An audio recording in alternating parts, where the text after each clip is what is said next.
we are learning about neighborhood and neighborhood services and places. Okay.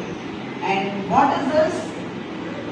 Neighborhood place. Okay.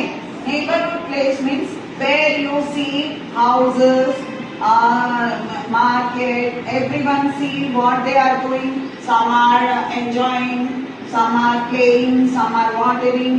You see the roads, buses, cars, everything.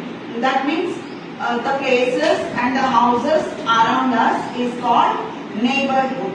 Okay.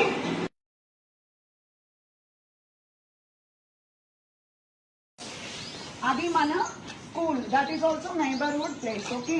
ఇప్పుడు పక్కనే ఉన్నారు కదా ఈ అమ్మమ్మ గారు, వీళ్ళ పక్కిళ్ళు, ఈవిడ మనకేమవుతారు?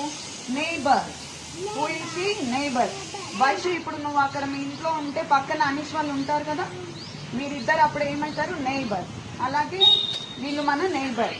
నైబర్స్ ఏం చేస్తారు? మనకి హెల్ప్ చేస్తారు, అన్నీ షేర్ చేసుకుంటాం. Who are they? మన నైబర్. ఓకే. మన పక్కనే ఉండే వేరే ఇంట్లో ఉండే వాళ్ళని నైబర్స్ అంటారు. ఓకే. Neighbourhood place. నైబర్ కదా. థ్యాంక్ యూ చెప్పండి. Thank you.